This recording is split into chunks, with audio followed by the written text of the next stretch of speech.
auteur et cinéaste. J'ai plus de 15 ans de carrière en tant qu'auteur. J'ai publié des romans, des nouvelles, des pièces de théâtre, des articles. Et aujourd'hui, je suis de retour sur ma terre natale, la Côte d'Ivoire. Et bien sûr, la première chose que j'ai faite, c'est manger de la loco. Mon ami et sa famille et moi, nous sommes partis à Grand Bassam pour des week-ends. Ils ont eu la bonne idée de nous faire un tour en pirogue. La pirogue arrêtait pas de tanguer. J'étais pas très fraîche. J'avais trop peur qu'elle tombe. Heureusement, elle n'est pas tombée et j'ai survécu. Et aussi, l'eau n'est pas très profonde. Après, on est parti dans un beach club à côté de Grand Bassam où j'ai nagé un peu. Et j'ai été surprise en fait d'avoir des options végétariennes là-bas. Donc j'ai pris un gâteau à l'ananas qui était pas mal et aussi de l'igname avec de la sauce feuille. J'ai marché un peu le long de la plage. Les vagues étaient hallucinantes, tellement fortes et puissantes qu'il me semblait ridicule d'envisager ne serait-ce que de nager. J'avais nagé dans l'océan Atlantique à Dakar, mais ce n'est pas une option à Grand Bassam. Malheureusement pour moi, les moustiques m'ont dévoré, malgré mon spray anti-moustique, ma moustiquaire et le fait que j'essayais de me protéger. Donc ça, c'était Grand Bassam. Je conseille vraiment d'aller dans un beach club si vous pouvez, parce que malheureusement, c'est les seuls endroits qui vous permettent d'avoir accès à la plage et de faire un tour en pirogue si vous êtes courageux. Ensuite, nous sommes retournés à Abidjan, où j'ai eu de nombreux déboires. Voici donc un tour de mon premier Airbnb qui s'est avéré l'Airbnb de l'enfer. Je vous expliquerai pourquoi.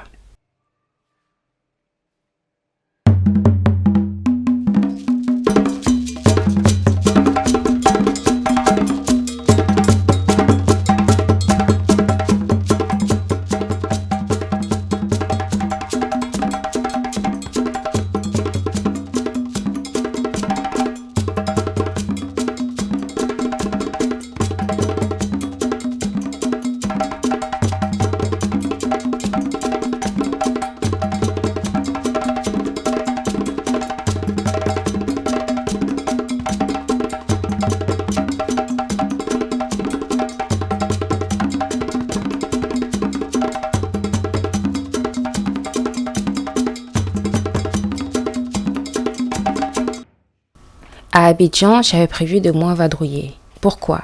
Parce que déjà, niveau tourisme, il y a des initiatives, mais pas aussi développées que les pays où j'ai voyagé ces derniers temps. La deuxième raison, c'est que à Abidjan, en fait, je suis avec ma famille et mes amis.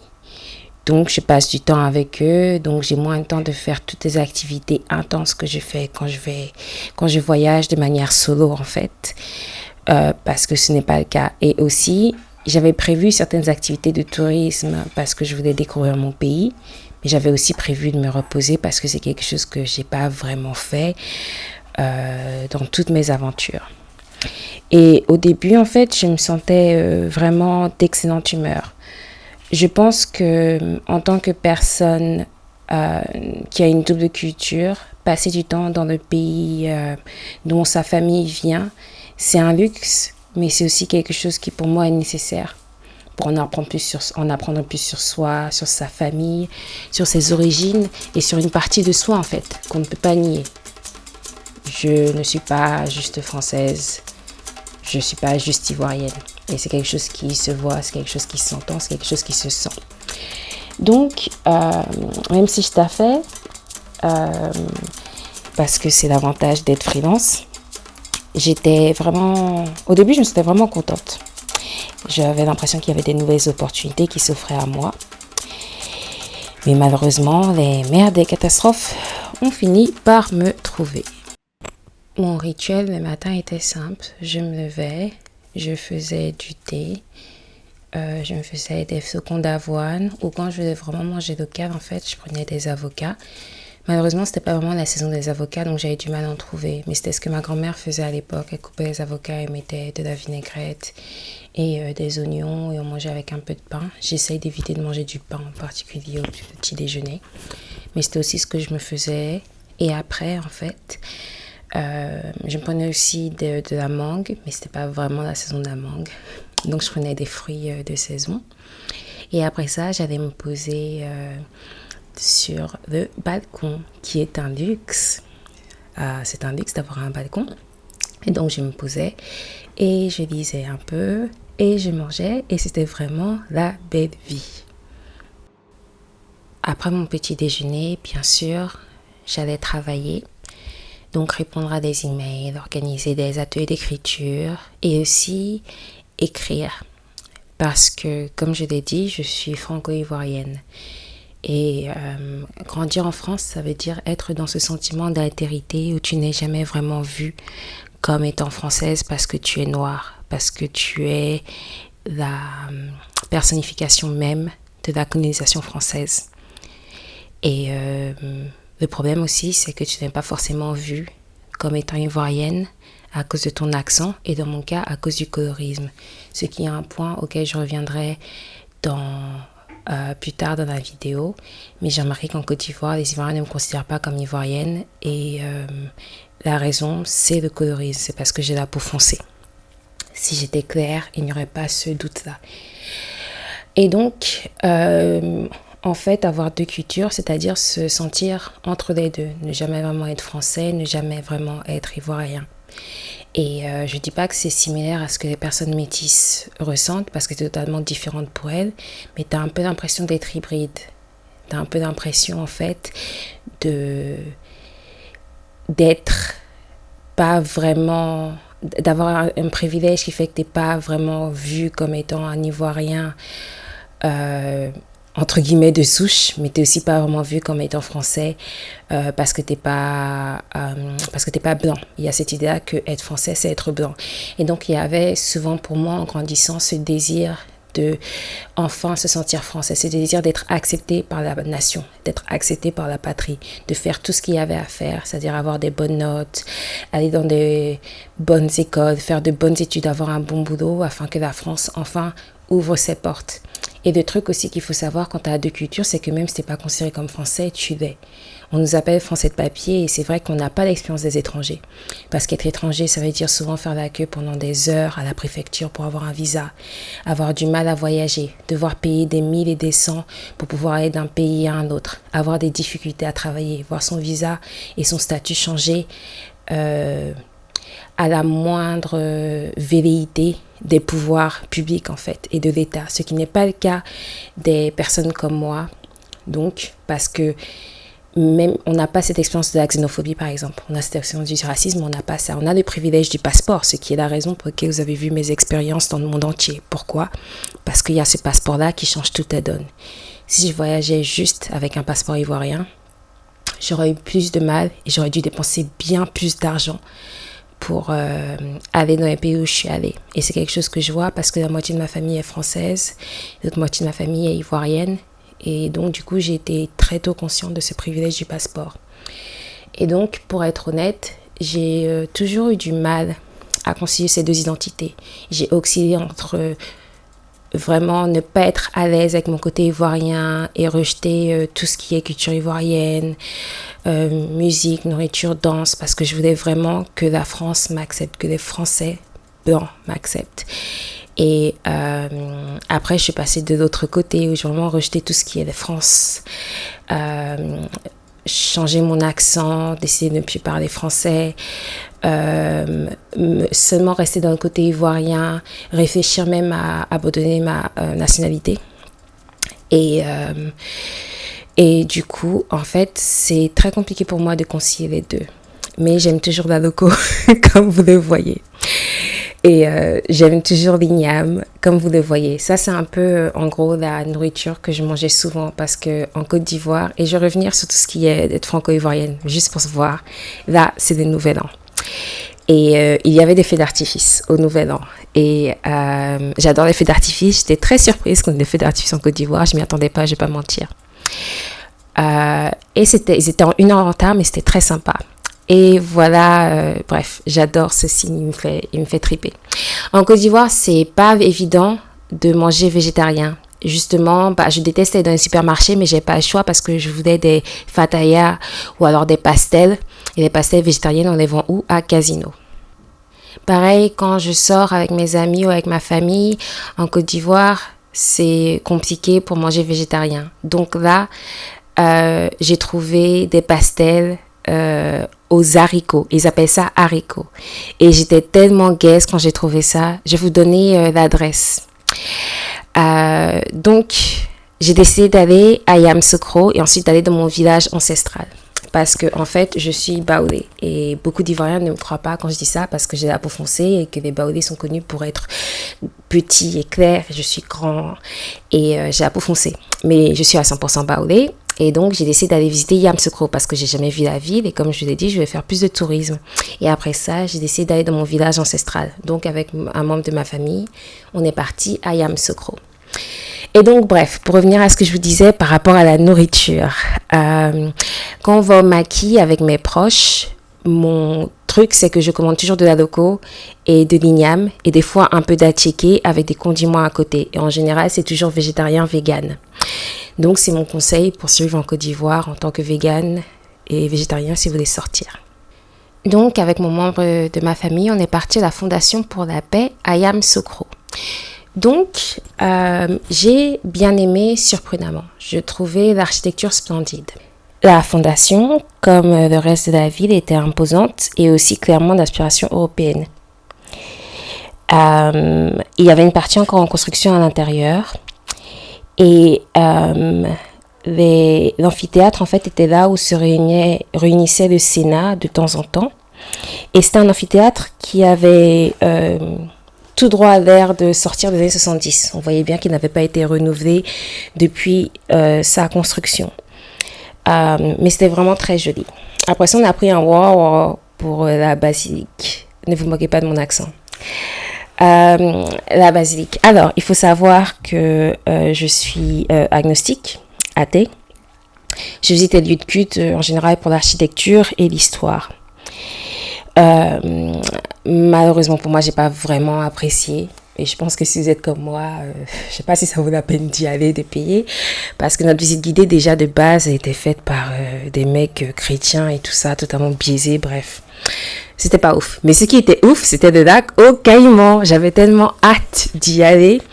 J'aime bien les reptiles, bizarrement. Et aussi, je voulais vraiment voir à quoi ils ressemblaient. Bon, les gars, c'est vrai qu'on regarde l'eau comme ça, on dirait des gros caca, en fait, dans l'eau verte. Mais c'est pas des gros caca, c'est des caïmans qui tuent, en fait. Et les Ivoiriens, parce que c'est pas un peuple sérieux, en fait, apparemment, ils donnent aux caïmans du poulet braisé. Mais en même temps, c'est des caïmans ivoiriens, donc évidemment, ils vont manger du poulet braisé. Et voilà, moi, avec mon jus de coco, parce que j'adore les jus de coco. Après ça, on avait la dalle, donc on est parti à l'Afié. L'Afié, qui est donc un des rares restaurants que j'ai trouvé qui servait de la nourriture végétarienne. Parce qu'en fait, l'Afié, c'est un restaurant ferme, bio. En fait, c'est une ferme en agroécologie, agroalimentaire. Ils font aussi de l'écotourisme, de l'art, de la culture et des chambres d'hôtes. Et donc, j'ai vraiment bien aimé le concept, j'ai bien aimé le restaurant. Et comme vous voyez, ils avaient un plat qui était vegan. Et donc, on a pris des chips d'igname et moi, j'ai pris du curry. Et donc, c'était vraiment bon. Et ils font aussi des plats sur mesure si vous demandez. Et c'était un petit miracle pour moi parce que j'avais un peu peur de mes options à Yamoussoukro. Donc, je recommande vraiment. Par contre, l'Afié, c'est loin. Donc, on a eu du mal à trouver des yangos qui nous y amènent. Alors, mon dernier repas à Yamoussoukro, j'étais très contente parce qu'il y avait une dame qui faisait des sandwichs, en fait. Et je l'ai approchée, je lui ai dit, vous pouvez me faire des sandwichs sans viande? Donc, elle a dit oui. Elle m'a mis des haricots, elle m'a mis des condiments, elle m'a mis un œuf. Et voilà, quoi. C'était bon, c'était crème, c'était végétarien. Après ça, j'ai pris la route vers mon village ancestral. Comment vous dire ça? Quand j'étais au Sénégal, j'étais choquée parce que le village là-bas, les gens se lèvent à 6h du matin et les hommes et les femmes se mélangent pas beaucoup, les gens travaillent beaucoup, les gens portent des vêtements un peu conservateurs. Mon village, c'est l'opposé. C'est vraiment l'opposé. On se réveille tard. On s'habille comme on veut, tout le monde se mélange, on boit. Les Baoulés sont connus pour boire. Dans l'UTB, au retour, il y avait un film avec Iko Uwais et j'étais tellement gaze. Les gars, j'étais tellement gaze. J'adore Iko Uwais. Je suis une grosse fan des films indonésiens, thriller, gore et tout ça. Et j'adore Iko Uwais depuis que j'ai vu dans The Raid et j'ai vu quasiment tous ses films. Donc, de retour à Abidjan, après ces péripéties, j'ai décidé d'explorer les restaurants qui offrent des options végétariennes. Et il n'y en a pas beaucoup. Donc, j'ai testé celui-là qui s'appelle West Central et la nourriture était ok. Mais j'ai trouvé que la nourriture de mon maquis à côté de chez moi, elle était bien meilleure. Et aussi, j'imagine, même si c'est pas évident de trouver la nourriture végétarienne, j'étais très contente à Abidjan parce que je pouvais toujours aller en bas prendre des clactos. Et les clactos, c'est mon plat préféré. C'est mon death row meal, mon dernier repas de ma vie. Les clactos, c'est la vie. Et le bon truc, c'est que c'est toujours vegan en fait. Donc, j'ai pas l'impression de rater des choses. J'ai aussi exploré Loving Hut, qui est donc le seul restaurant vegan en Côte d'Ivoire, qui fait partie de la chaîne Loving Hut, qui est présente dans le monde entier. Si vous avez vu mes vidéos précédentes, surtout ma vidéo à Seoul, en fait, j'ai testé Loving Hut à Seoul. Et comme toujours, leur menu s'adapte au goût et aux cultures et aux coutumes culinaires locales. À Abidjan, ils avaient de la loco et aussi des plats avec de la sauce pistache. Donc, j'ai pris du faux poulet frit qui est plutôt bon. Et j'ai pris aussi la sauce pistache avec du riz qui était aussi bon. J'ai pas pris de la loco parce qu'elle coûte 5000 francs. Vous pouvez prendre de la loco pour 500 francs chez le maquis. Donc, à moins que vous soyez riche, prenez pas la loco là-bas. Et évidemment, en Côte d'Ivoire, on fait quoi? On se coiffe. Donc, bien sûr que j'allais me coiffer tous les jours. Et je savais les risques. Je savais que mes cheveux risquaient de se casser et de tomber. Et c'est exactement ce qui s'est passé. Mais vous savez quoi? J'ai perdu beaucoup de cheveux à cause du stress. Et je sais qu'ils repoussent. Donc, je me suis dit, je vais être belle à Abidjan et ils vont repousser. Donc voilà, avec mes amis, on est parti dans un restaurant vietnamien parce que l'un d'entre eux, en fait, n'avait jamais goûté la nourriture vietnamienne. Et je me suis dit, bon, la nourriture vietnamienne en Côte d'Ivoire, je suis curieuse de savoir parce que je suis habituée à ça vu que j'ai grandi en France. Mais je suis curieuse de savoir. Et donc, c'était sympa. Et donc voilà, une vidéo de moi. Pour l'une des rares fois, vous allez voir ma tête. Mais j'étais tellement gaze à cause de ma coiffure. Parce que je voulais vraiment vous la montrer. Donc là, je suis en train de supplier mon ami. Et en fait, la coiffure était trop belle. J'ai vu une photo de cette coiffure sur Tumblr il y a des années. Et je suis partie dans 10 000 salons de coiffure à Abidjan pour leur demander s'ils pouvaient la refaire. Et c'était tous en mode non, non, non. Et finalement, j'ai trouvé une qui a accepté et elles ont très bien fait. Mais malheureusement, je me suis rendu compte que ça m'allait pas très bien. Bon, là, il y avait des gnomis. Ma sœur, elle adore les gnomis, donc j'en ai mangé en son honneur. Ensuite, évidemment, la Côte d'Ivoire a gagné la CAN. On a gagné la CAN. On a gagné contre le Nigeria. Je suis trop gaze. Donc, évidemment, en Côte d'Ivoire, il fallait que j'aie le maillot des 3 étoiles parce que c'est mon pays. Et j'ai demandé à ce qu'il y ait mon nom derrière. Pourquoi? Parce qu'il y a un joueur de l'équipe nationale de la Côte d'Ivoire qui s'appelle Conan, d'accord? Donc, c'est pas juste mon nom, c'est le nom du joueur. Donc, ça peut être le t-shirt officiel du joueur Conan. Gustave Conan, il s'appelle et je suis très fière de lui. Je suis très fière de mon équipe, même si les Ivoiriens ne me voient pas comme ivoirienne. Je serai toujours amère par rapport à ça. Je suis ivoirienne et donc j'ai mon t-shirt et je suis trop contente. Quand je dis que je suis juste ivoirienne, les gens me disent « Ah, mais tu parles pas comme une ivoirienne. Ah, mais t'as grandi où ?» Et à chaque fois, je me sens comme une fraude de leur dire que, en fait, j'ai pas grandi en Côte d'Ivoire. Les gens me demandent « Quand est-ce que tu vas retourner ?» Et techniquement, tu peux pas retourner dans un pays où t'as jamais vécu. Donc, c'est une identité assez complexe avec laquelle j'en ai parlé justement à Passion et Cannelle. Donc voici Passion et Cannelle. Passion et Cannelle, c'est un restaurant végétarien qui a malheureusement depuis fermé, mais qui est donc excellent et tenu par Mariam, la gérante, qui est formidable. Je suis partie à la galerie Cécile Fakouré. Et à la galerie, il y avait aussi des poules, ce qui était absolument hilarant. Et je suis donc revenue chez la dame qui vend des haricots. Et juste pour vous dire, là où c'est à côté de C'est à côté de la direction générale des politiques d'intégration, c'est à Cocody, pas loin du lycée technique. Ensuite, pour célébrer mon anniversaire, je suis partie au Bulab qui était très sympa. Ils avaient vraiment un endroit de hipster, bon, riche. Ils avaient plein de vêtements très sympas, très originaux, mais j'avais pas assez d'argent. Donc, pour mon anniversaire, je suis partie prendre des claques et de la logo parce que, évidemment, il faut le faire.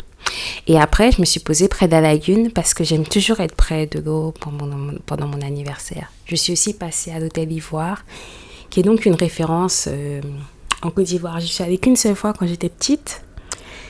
Mais c'était très sympa avec des prix. Bon, c'est l'hôtel Ivoire, quoi. Tu vas quand t'es un benguis qui a de l'argent. Donc voilà, je me suis posée près de la lagune et j'ai pris un jus de gingembre. Pour revenir à ce que je disais, j'ai l'impression d'être jamais vraiment ivoirienne, jamais vraiment française. Et donc, ça m'a pris du temps à l'idée d'être OK avec les deux identités, mais j'ai encore du mal avec celle française. Et donc, j'ai décidé d'écrire une histoire qui se situe en Côte d'Ivoire et j'espère ne pas être une totale fraude. Mais je pense aussi que c'est quelque chose que je peux faire. J'écris des histoires en France, pourquoi ne pas écrire des histoires en Côte d'Ivoire? Donc voilà, laissez-moi vous partager ce moment de joie où je célèbre mon anniversaire parce que j'adore mon anniversaire. J'ai jamais fêté mon anniversaire en Afrique, donc c'était l'occasion. Et voilà, je me suis fait mes super nattes d'anniversaire. J'ai soufflé les bougies sur mon gâteau parce que j'adore les gâteaux. J'ai toujours besoin d'avoir un gâteau pour mon anniversaire. Ensuite, j'ai pris un Baka parce que franchement, les Yango, j'en peux plus, c'est trop cher. Donc, les Yango, c'est une application, c'est comme Uber, en fait, en Côte d'Ivoire, si vous ne savez pas. Donc, j'ai pris un Baka pour aller à Yopougon. Yopougon, c'est loin, mais je voulais vraiment aller à la librairie 1949 Books, qui est donc la première librairie féministe à Abidjan, qui est un super lieu. Ils vendent pas juste des livres, ils font des ateliers, ils ont aussi un maquis. Et donc, dans leur maquis, ils ont aussi d'ailleurs des résidences d'auteurs, mais bon, elles sont payantes. Et dans leur maquis, ils essayent de ne pas utiliser les cubes magie, ce qui est normal, parce que les cubes magie sont emplis d'une histoire coloniale assez forte et sont mauvais pour la santé. Mais il faut savoir qu'en Côte d'Ivoire, les Ivoiriens, ils adorent le piment, ils adorent la loco, ils adorent les cubes magie. Donc c'est compliqué en Côte d'Ivoire, mais ils s'arrangent en gros pour ne pas utiliser cube magie. Et moi aussi, en fait, j'essaie de ne pas utiliser cube magie et j'essaie d'être plus consciente de l'histoire coloniale, des nourritures que l'on mange en Afrique de l'Ouest. Ensuite, je suis partie au Cava avec ma famille et c'était une arnaque. Et après, je suis partie dans un dépôt vente de livres à côté du marché de Marcory que je recommande parce qu'ils ont plein de livres qui sont difficiles à avoir en Occident. Et c'est partie des recherches que je fais parce que j'écris donc cette histoire sur la Côte d'Ivoire et sur un point important de la Côte d'Ivoire. Et j'espère ne pas être une fraude, mais je pense que c'est une histoire qui m'appartient parce que j'écris sur la France. Je peux aussi écrire sur la Côte d'Ivoire. Et j'écris aussi sur le fait d'être franco-ivoirienne. C'est le sujet d'une de mes histoires. Et voilà la fin de mes aventures en Côte d'Ivoire. J'ai acheté évidemment un max de bouffe que j'ai ramené. Et voilà. Abonnez-vous à ma chaîne pour plus de conseils d'écriture et de conseils sur comment faire des films. Ou inscrivez-vous sur ma newsletter, sur mon site internet pour suivre mes aventures, lire mes livres et regarder mes films.